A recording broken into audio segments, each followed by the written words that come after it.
Great to see you, sir. Hey, great job on your piece. What'd they call it? The Odd Couple? Oh, I did. Yeah, it was really good. That was really good. You had to go all the way back to December to find something positive the governor said about me. Did you give him the handouts? Oh, did you like the handout? Did you see? Did you see this, Tim? Yeah, it's pretty good. Oh, it's great. It's great to have the dean here. You know, it's very. There's a lot going on up here at the Capitol. So when you get the dean here, you know what you're doing is important. And now I don't know. Now I will say Jordan is very hard on me, very tough journalist. But I thought everyone should read this bridge story. Now, there was one fact check written in the most generous way possible for the governor, and we get that. I mean, a lot of the reporters are Democrats, but the one about the roads, and we'll get into that in a second because, the governor said some very false things yesterday, spreading misinformation about the House Republican roads plan. And I just want to be clear, we worked. And by the way, the House Republican roads plan is the only bipartisan roads plan that exists in the state of Michigan because Republicans and Democrats voted for it. And what's really important about the House Republican roads plan is that we actually ensure that revenue sharing is protected, something that maybe Governor Whitmer and her team were not aware of.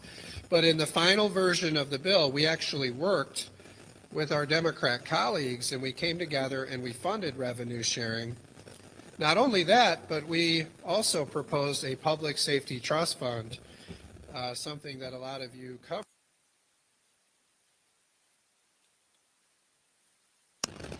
He says, I've dealt with Lansing for a lot of years, and for many years you would rarely see a Republican leader in the city of Detroit. That started to change. And Speaker Hall has been down here regularly. This is what we need. And according to many reports, he even said that Speaker Hall is doing a great job. So you see Alabas Farhat there. You saw Karen Whitsett there. We were there with Wayne County Sheriff Washington. We were there with a lot of Democrats, a lot of police chiefs from Metro Detroit. And we were talking about how do we make their communities safer? How do we ensure that they have the resources they need dedicated to public safety? That's why they call it a public safety trust fund, because you're taking the money, the new money that we're going to give to local governments, and you're dedicating it to public safety. And you're telling them, you get this money if you bring in the equipment and the new officers you need, and you lower your violent crime rates, you'll keep getting the money, okay? So not only are we funding revenue sharing, which goes to police and fire, but we are going to be moving very soon on a public safety trust fund that expands the funding for public safety for the first time in Michigan's history, dedicating specific state money to public safety for local government. So that is nowhere, anywhere in the House Republican plan could you say or even argue that it cuts public safety or fire. So that's what the fact check should have been, honestly. And then the other one, the very false statement made about housing. You look at this, I mean, and you got this right in Bridge, and everyone should read that. The Community Housing Development Fund is funded in our final version. That was something that we worked out with the Democrats. You notice we had a lot of Democrats voting for the House bill. That's why it's the only bipartisan bill to fix our roads. And we made sure that we funded the housing fund in there, and we funded revenue sharing. And actually, all of these local governments are embracing and endorsing our plan. If we were cutting police and fire, then why would the Michigan Municipal League come out in support of our plan? Or the counties, or the townships? These are very difficult groups to please, and they're all embracing and speaking positive and supporting our plan. So, that was a little unfortunate. But I will say this other fact check in Bridge was incredible. You should read it. It's called Fact Check. Is this like a new column that you do? It's great.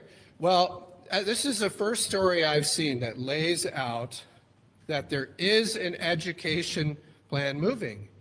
And Jordan picks 3 things in there that she highlights of bills that are moving, and it's really good. But we've been talking about this for a few weeks. We should be discussing the fact that there is a lot of education stuff moving through the House, and it's bipartisan. It's getting 80 votes, 90 votes. And you're going to see more of that this week as we move forward on a new plan for our M-STEP, where we're ensuring that the M-STEP isn't just done at the end of the year. It's done throughout the year, so you can benchmark over time and teachers can get involved earlier. I think that's going to be really good legislation this week. And then we're modernizing the Michigan Merit Curriculum. We're going to ensure more flexibility, that vocational skill courses can be used as alternatives.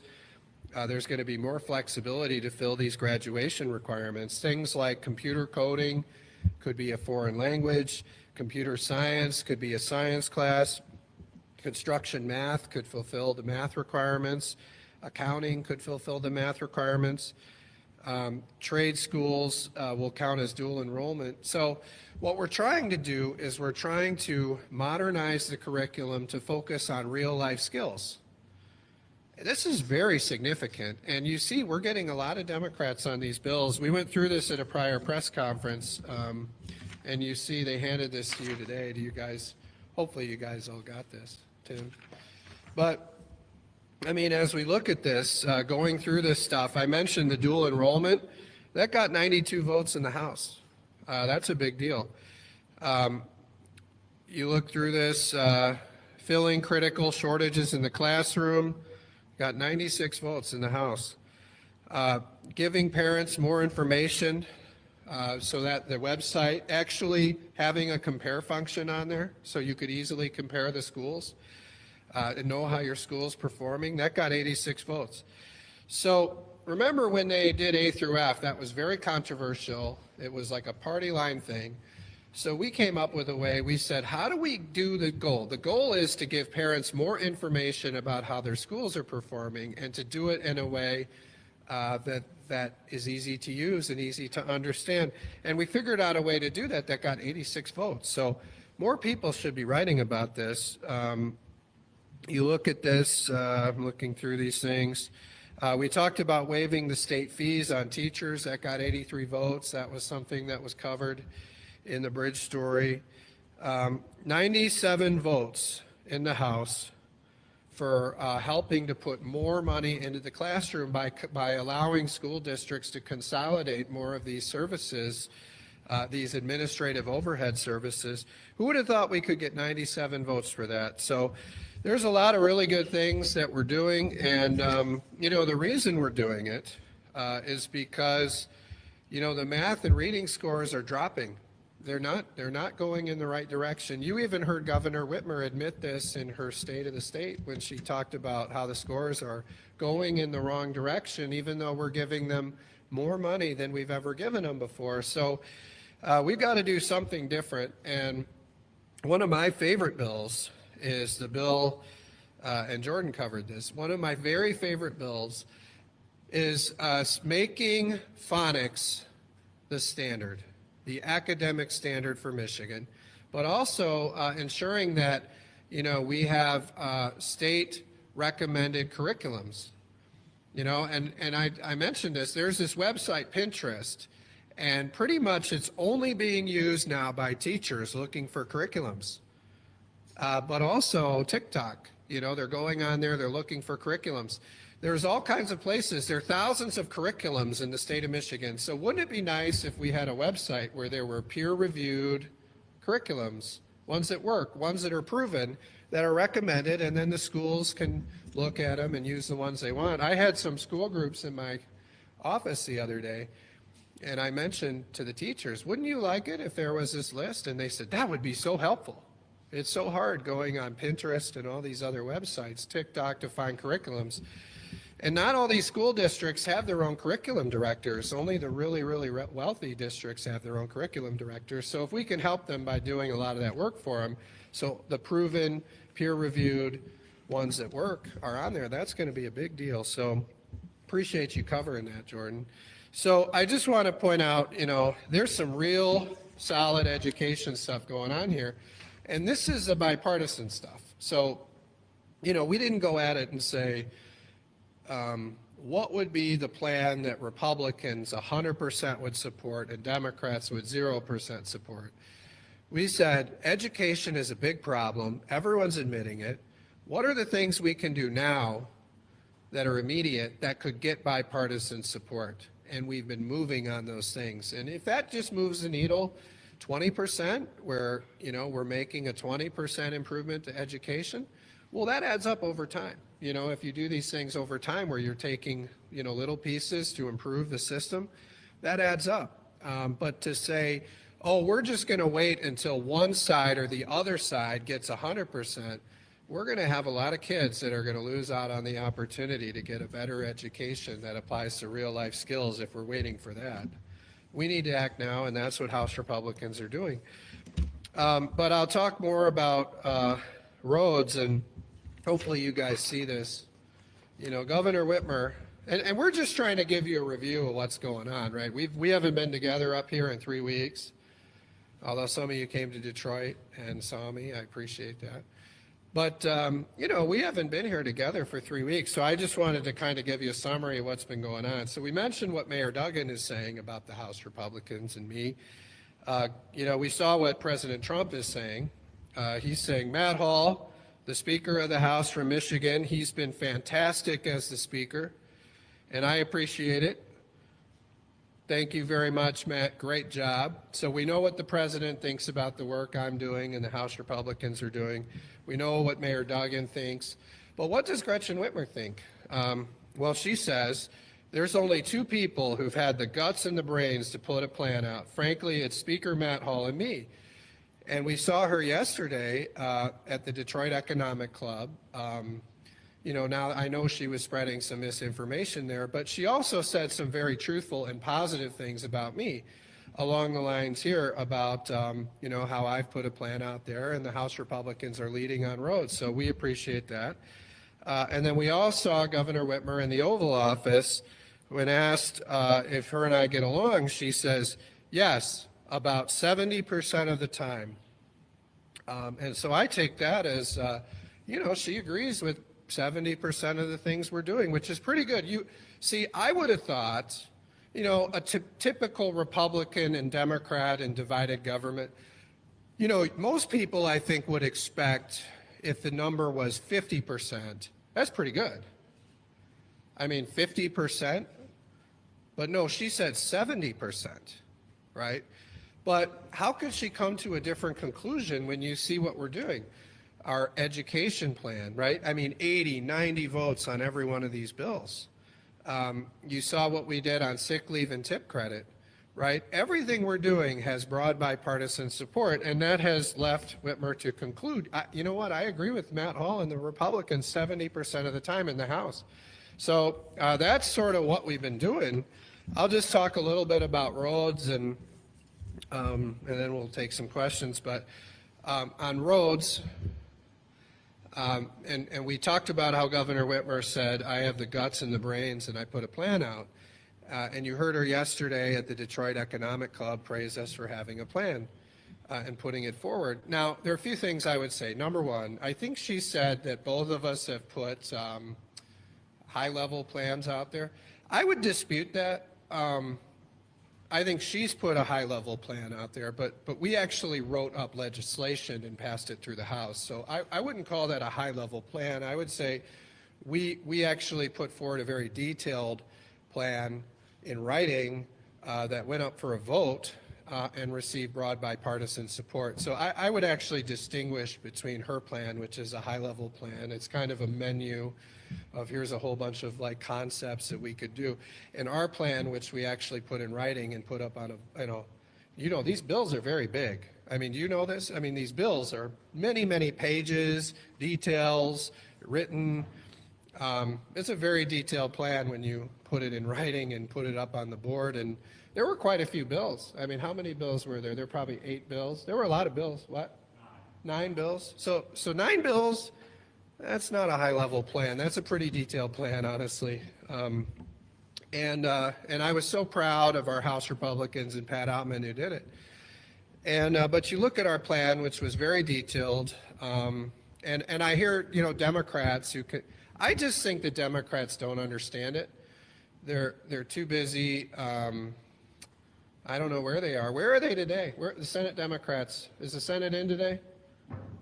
No. Has the Senate been in since you started, Dakota? What do you think? No. And you know, we're bringing on all kinds of people. I don't know if you know that. We're bringing in a lot of people. You guys are going to know Dakota very soon, one of our new comms guys. But anyway, yeah, Senate's never been in since you've been here. Are you looking forward to the Senate being in? I mean, wouldn't that be fun? To see them? I mean, to see them in person? Well, we'll see if it happens. But anyway, the Senate is not in session. They're not here. And they're really, all they're doing is saying negative things about the House plans, but they're not offering any plans of their own. So, you know, I'm hearing that they may have a hearing this week, you know, and we'll see what happens. But I'll just point out a few things. The Senate has no plan. And we have a plan, a very detailed plan. And when you look at our plan, I mentioned how everything they're saying is false about revenue sharing. We're very clear.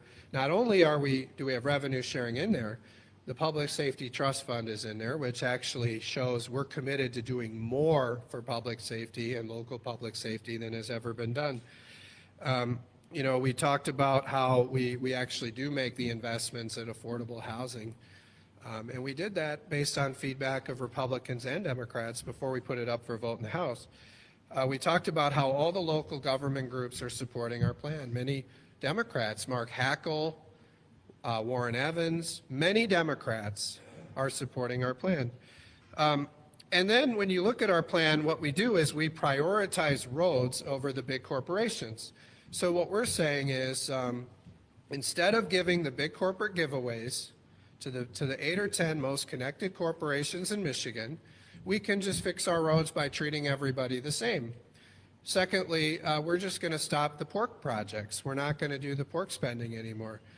When they try to say there's $3 billion in cuts, that's just false. I mean, we've laid it out. You just stop giving the money to the corporations. That's $1 billion. Those projects have not worked, and we're going to show you very soon. But every one of them haven't worked, from Goshen to Ford to GM to Arnex Energy. I just read a story about that one. They're still declining. None of them have worked. They've spent billions of dollars of our state surplus on earmarks to buy off politicians' votes and these big corporate giveaways. It didn't work. So we're just saying, stop. Let's invest in roads instead of giving the money to the big corporations and giving the money to buy off politicians' votes through these secretive pet projects. We're just going to stop doing that. That's $1.5 billion right there. Then we're going to take the $600 million that the Treasury found in surplus revenue ongoing. That's $2.1 billion. And then, you know, we're going to do what we're going to do the shift at the pump. We're going to make sure that all the money you collect at the pump goes to roads. We have one of the lowest percentages of the money we collect at the pump that goes to roads. We're just saying all of it should go to roads. So we're going to do that. You saw that plan. It sailed through the House. My question is, what is the Senate Democrat plan? And what Governor Whitmer proposes is raising taxes on everybody, raising everyone's corporate income tax to protect the 10 or 12 most connected corporations in Michigan so they continue to make hundreds of millions of dollars in checks from the state. That doesn't make sense. I'd rather treat everyone the same, and then nobody's taxes go up. So we've shown how we can do it. We just need the Senate to come together and actually engage in this process. I think it's very clear. You see me stepping into this moment. You see Governor Whitmer engaging. I don't think either one of us are the problem here. There's one of the 3 legs here that's not engaging. and that's the Senate. But I will let the media make their own conclusions about that. So anyway, with that, if there are any questions, I'm happy to take them. Yeah, from the Midwesterner. How you doing?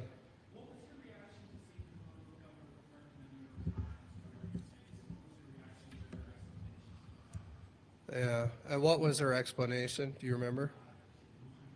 Right. Yeah. So I'll just say this, look, I mean, there's some issues that I think bring people together. Many of those issues are the issues I've been leading on. You see, when we have the right leaders, which is me, we're bringing people together. And truthfully, look at President Trump. He's clearly bringing people together too. And I'll just say, I'm encouraged, and I continue to be encouraged by the way that Governor Whitmer is embracing President Trump. And I would encourage her to keep embracing President Trump.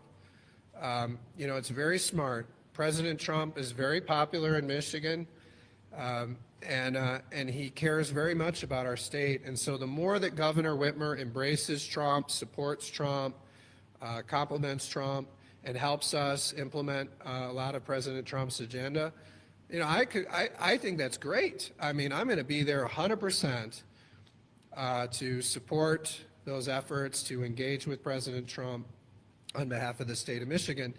And there are a couple things there that her and I definitely agree on 100%. And you look at Lisa McClain and John James and myself and Governor Whitmer, we've all been engaging with President Trump's administration on keeping a new mission for Selfridge Air Force Base, Selfridge Air National Guard Base. It's a really important part of our state. And we couldn't get Joe Biden to do anything. And I mean, now we have a leader that cares about Selfridge Air National Guard Base. And I know Jay DeBoyer, who's here, cares a lot about that. It's near his district. Alicia St. Germain, Ron Robinson, they've been working on this so hard. And so I said, yeah, I'll be there to help you support that. And you look at it, this is very important to our economy. We're not just an automotive state, right? We have a lot of things. And one of the things that's really important is our defense sector. That's really important to Michigan's economy. So, as we're seeing all the pressure going on with the auto industry, let's make investments in Michigan's defense industry. Let's solidify the future of Selfridge. Let's give it a new mission so it'll exist for many, many years. It's part of there's a lot of people that work at Selfridge. But also it's important to our security. The strategic location of Selfridge, as it can come right up from where it is in the event of any kind of an attack. So those are two very important parts. And then it's much cheaper if you use an Air National Guard unit versus an active duty unit. So we can actually help President Trump with his initiatives there.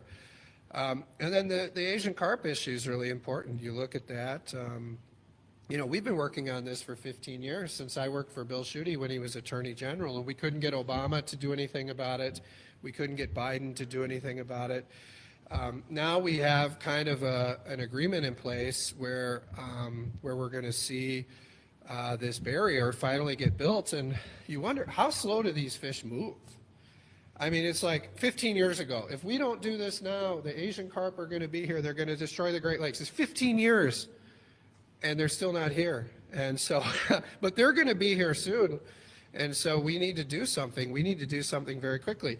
And this Illinois Governor Pritzker, he's now backing away from this deal, and he's blaming Trump. And so our thing is, President Trump, step up, which he is, and make sure that everyone knows that Pritzker is full of it, which we know he is. But in order for the media to print that he is, we want President Trump to call him out for it. I mean, President Trump is going to provide the resources to build this barrier.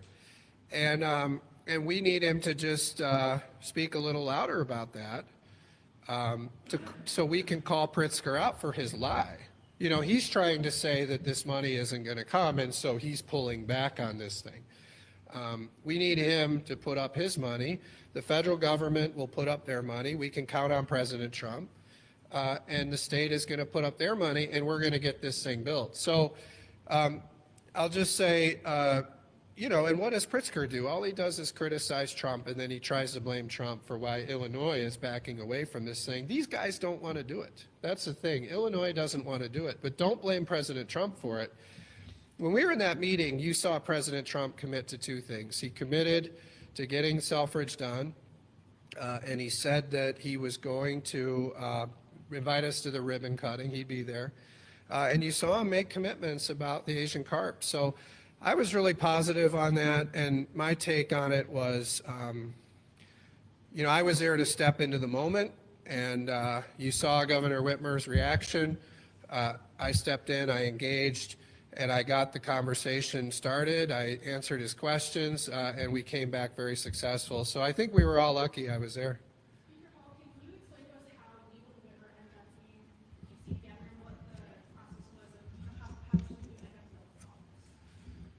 Yeah, well, one of you asked me a few weeks ago, said, does Whitmer have a better relationship with Trump than you do? Was it you that asked me that? Well, do you still think that? Do you think she has a better relationship? I mean, it's clear that I have a very good relationship with President Trump. So, you know, I was invited to participate in the meeting, and I think that Governor Whitmer, you know, Governor Whitmer has had a meeting before. We know that she had that lunch with President Trump. I think it was a lunch. Was it a lunch, Tim? Or was it a dinner? Maybe it was a dinner. But you remember with the governors, with the national governors, she was in there. So she's been there a few times. I was there as well, briefing his team in the past. And I'd say this, I think when they can see Governor Whitmer and the House Republicans unifying around issues, I think it gives them even more confidence that these are the right issues to move forward on. And so the fact that I could be there to back up these two key messages on Selfridge and also on the Asian carp, I think is why you're going to see so much action on that. So yeah, I mean, we've had a good relationship. I was invited, and when I understood what the subjects were, I was very happy to be a part of it. And then, you know, it's kind of neat that it happened to be on TV, so you guys could all see it, part of it at least. Well, I'll say this. I mean, I've been around Trump a long time, going back to his first race, and you just have to be prepared for anything when you go into those moments with him. I'm used to it, and I think I think you all could tell I was very comfortable and used to it when I was there. I don't know what happened. If I were to guess, do you remember this was a very important day, right? I mean, we saw what was going on with the tariffs and the markets, and you saw Trump brought in who was it? He brought in the Secretary of Commerce, Lutnick, to do the tweet, and he talked about that in the press conference. So if I had to guess, they were running behind schedule pretty significantly, and they didn't want to cancel the meeting. I mean, what if they would have canceled the meeting? That wouldn't have been good, right? I mean, we were there to deliver a message on Selfridge and on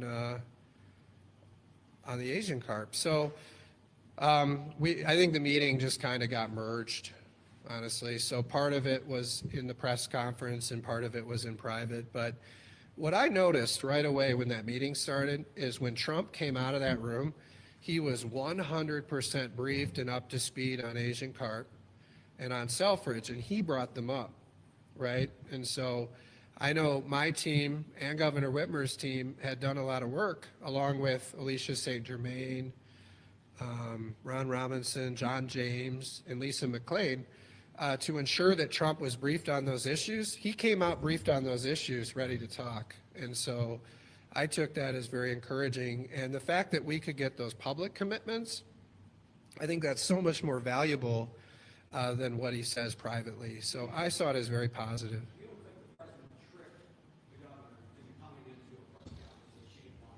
No, I don't. I honestly think it's like a lot of things, right? So we fly down there to D.C. to meet with Trump, and he cancels. I mean, how bad would that be?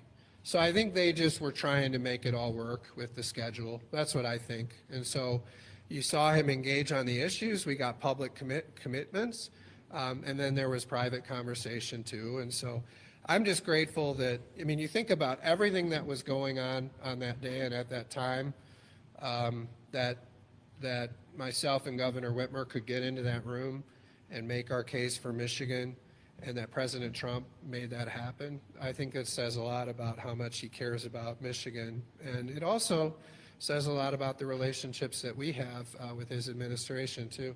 Yeah, Beth, did you have your hand up? Yeah, this morning we just had a story about several districts across the state having 30 classrooms. Right. Is that actually $30,000 in your pockets, and you guys Yeah, now you guys will have to remind me. I know on some of these things we've been working on, we've been looking at these student-teacher ratios. So I don't know if you guys have anything on that, but when we originally put this plan out, this House Republican plan, you remember so we came up with this in September. You remember that? And then we put this out there, we campaigned on it, we did a lot of work on it last year, and you see us moving forward on it. One of the key things that we said we needed to do at that time was look into these student-teacher ratios. And I give you credit for your story, but it's something we've been hearing anecdotally from a lot of parents across our districts is they feel that a lot of the case is these kids are in classes that are too big. So we support addressing that, and I think you'll see some more legislation forthcoming to do that. It was really good reporting. Good job, Beth. Yeah. Was it? Oh, then, yeah, I didn't like it. You know, he's a politician. Other people wrote it probably, but no, anyway, well, good. Well, you know what? Should we? No, we're not going to compliment Craig. Yeah, go ahead, Jordan.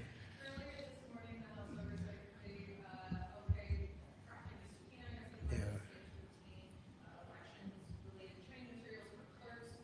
Just curious, you know, if your feedback on that and kind of what the thought process is behind that. I see the Oh, yeah. Yeah, so, you know, I've been in this position. I've been chair of the House Oversight Committee. I've had to issue subpoenas. There were times when I wanted to issue subpoenas where the leadership told me, no, you're not. And they pulled me back, you know, the speaker at the time. You know, the direction that I gave to Jay DeBoyer and the House Oversight Committee is, you know, if you're not being, if the administration is not responding to you, if the departments are not responding to you, go issue the subpoenas. You know, I'm not holding them back, right? We're asking them to go out and do a job, and if that's what they need to do, then I support them 100%. In this case, you look at this, I mean, we're just asking Secretary of State Jocelyn Benson to provide training manuals and information that are given to local clerks in terms of administration of elections. So, you know, there's state laws about how elections are supposed to be administered, and we want to know what is it that you're giving to the local clerks to train them to ensure that they're running the elections properly, and does that comply with the law? And this has been going on for months, and Benson can't provide it to us. Imagine what it's going to be like when we're asking her for the hard stuff, right? This should be easy. I mean, every clerk in Michigan has this. I thought about it. I said, well, what if we just asked one of these local clerks for it? And then I said, well, if we did that, they'd probably try to prosecute that local clerk, honestly. I mean, you see the way that they abuse their power between Benson and Nessel. I mean, going after their political opponents. So if we got it from a clerk, which we could easily do, I'm sure they'd try to prosecute that person under some fake charges. But you look at this Secretary of State Benson, I mean, what does she do? She goes around campaigning for office. I mean, look at this, you know, this very strange turnaround on the Detroit Chamber Conference. She writes this letter, And she probably thinks that I'm going to bail her out because we know the Senate Democrats, all they were worried about. I mean, we saw them pass that bill on DEI, all they statement of principles on DEI. We saw them file a lot of lawsuits against the House, and those are all getting dismissed and moved around. They're losing left and right there. And then they really wanted to change the law to make sure they could go to the Detroit Chamber Conference for free. I said, we're not doing that. Well, guess what? Jocelyn Benson wrote another letter, and you read the whole thing, and it looks like it's going to go one way, and then right at the end, she says, oh, well, even the most irrelevant members of the House are worth more than this number for the Detroit Chamber Conference, so everybody can go for free. So that's what she did. She reversed her decision to make sure politicians could go to the Detroit Chamber Conference for free. And I know a lot of her supporters are bigwigs in the Detroit Chamber, so it's very interesting. Then you look at this website. Has anybody tried to go to this website? I don't know if Simon Schuster's here, but you tried? Well, it's a mess. I would tell her, stop campaigning, Jocelyn Benson, and go fix your website. I mean, you go on there, you can't find anything about the donations people are getting. They want your contact information so they can know who's looking up their records. I mean, I'm just telling you, people in the media, I probably wouldn't give you real information if you're looking up Jocelyn Benson's campaign reports, because she's going to look and know it's you. But you look at this website, it's dysfunctional for the public to look up campaign finance. It's dysfunctional for us to file our campaign finance reports, Their website's a mess. You see this law they keep reinterpreting on the campaign, what you have to list for your gifts and things. That is a mess. And now we see this is a mess. And so, I mean, if she was doing her job, we wouldn't need to have subpoenas. They could just turn over the training manuals so that we can make sure we look at them and see whether they're doing their job. I saw a very respected group just gave her a D yesterday for her administration of elections. You saw that. It's a mess. I mean, we had 15 foreign nationals vote in the last election that she would admit to. That's horrible. We shouldn't have one foreign national voting in our elections, honestly. So, yeah, I think we need to get those training manuals. And what I'm telling our team is this, this has been months. No more of this, oh, yeah, we'll get it to you tomorrow. I mean, we've waited a reasonable time. And I know the committee gave the chairman the power to issue the subpoena. And when he sees the need to issue it, he has my 100% full backing, because the days of these departments and the Secretary of State's office just doing whatever the hell they want with nobody watching them is over. Legislative oversight is back. It's serious, and they need to comply. And if they don't comply, they're going to get dragged into court, and we're going to subpoena them. We're going to get the records. We are. Yeah, Tim.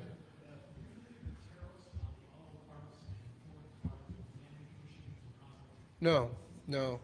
And, this is one of the things that I expressed to President Trump when I talked to him in the meeting. Michigan workers support President Trump's tariffs. Now, if you talk to the big CEOs, people like Mary Barra, these people, they don't want the tariffs. But I'll say this, they didn't say a word when President Trump gave them the biggest tax cut in the history of this country. And they took all that benefit. What we're saying is we need to do something different to level the playing field and to ensure that Michigan workers have jobs. We need to bring back jobs to Michigan. And so tariffs is a way that we can do that, and tariffs on the automotive industry, making it so that more jobs come back. But what a messed up system we have in this country, where what we do is we subsidize the companies to try to keep them here and make the products cheaper. What we're saying is let's put the tariffs on these other countries so that the companies bring back the manufacturing to America. So I told him, stay the course. Michigan workers support you and keep doing it. And I think he will.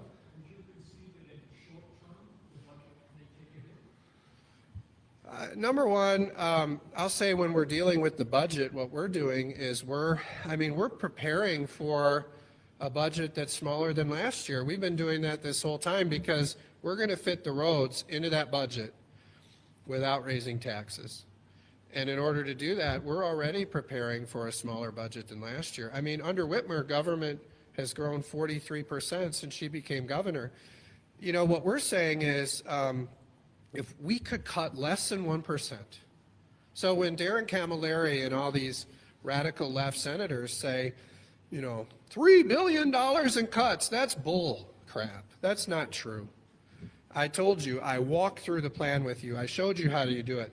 The only cuts in this plan are less than 1% of the state budget. And I would just say, if we can't cut less than 1% of the state budget to fund the roads, which is a major priority of everybody, we have the wrong priorities. So we're moving forward expecting the budget to be smaller than last year, but we're going to set these three priorities: roads, public safety with a public safety trust fund, and education. You saw our government shutdown prevention plan already increases the per pupil foundation allowance, something the Democrats didn't do last year. So that's what we're doing.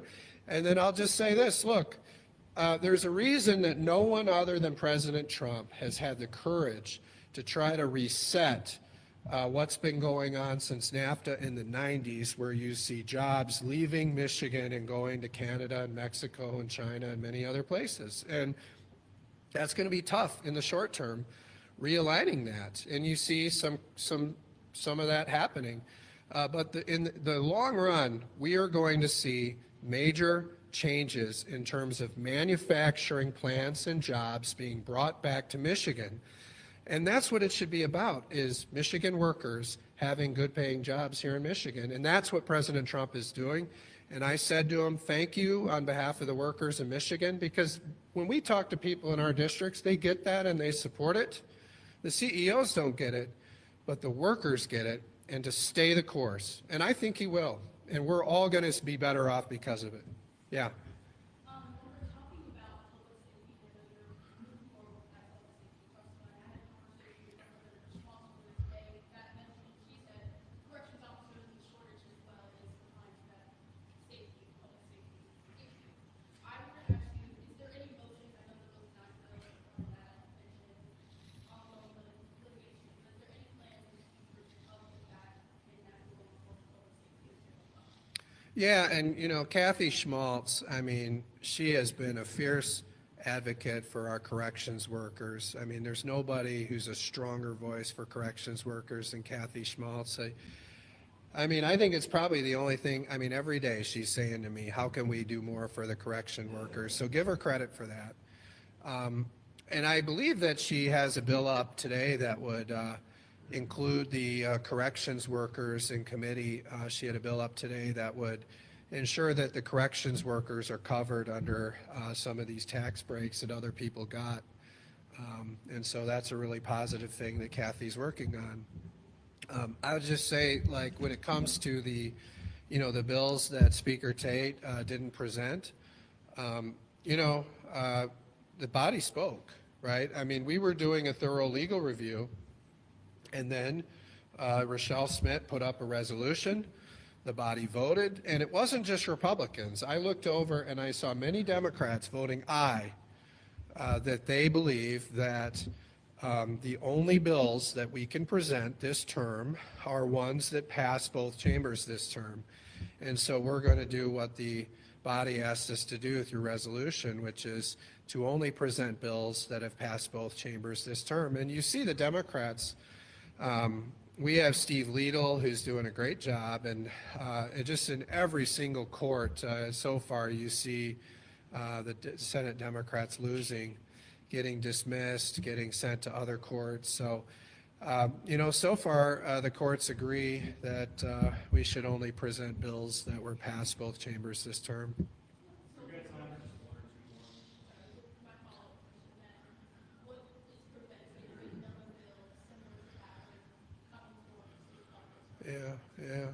would talk to Winnie Brinks about that, you know. There's a reason why no one in Michigan's history has ever sued the other chamber, right? You see, you need the House, the Senate, and the governor to pass a bill. So most people probably would not have sued the House and been embarrassed in court after court. I'll just say, I mean, I said this at the beginning, but look, I mean, you see me putting forward a roads plan in the House Republicans. You see Governor Whitmer talking about roads. We hear crickets from the Senate. We hear crickets from the House Democrat leader. Then you look at the White House, right? I was there with Governor Whitmer to ensure that we got Michigan's message across. I mean, Winnie Brinks wasn't there, Senate wasn't there. Nobody knows where they are. They're not here today. We're here today voting. So they have no plans, just a negative governing philosophy. So when you're trying to sort this out and figure out what the problem is here, I would say maybe it's the one that's filing lawsuits that are going nowhere against other parties, and the ones that are putting no positive plans on the table, only criticizing with no plan. Maybe they're the ones. And I would just encourage the Senate Democrats, they should follow Governor Whitmer's lead. Governor Whitmer has a very high approval rating in Michigan, and Governor Whitmer is the reason they have a Senate majority. So maybe they should support her and empower her. If they don't want to have the negotiations and they don't have any plans, maybe they should support and empower her so we can start solving problems. Because that's what Michigan wants. They want leaders that are going to fix their roads, that are going to fight for Selfridge, that are going to fight for our Great Lakes, that are going to improve education, make our education system better. All things that House Republicans are focused on. That's what they want. And if the Senate Democrats don't want to engage and don't have plans, we'll figure it out with Governor Whitmer, but they need to support her so we can get things done. Just like Eric Nesbitt supported me. You know, one of the reasons we got sick leave and tip credit done is because Eric Nesbitt supported me. And the Senate Republicans supported the House Republicans, and we worked together unified, and we got that done. We saved many people's jobs, and we saved many small businesses, and we protected sick leave for workers, but they have jobs, so it works. All right, anything else? All right, well, we exhausted all the questions, so. And I heard Governor Whitmer wouldn't take any questions yesterday, so hopefully that helps, but thank you, everybody.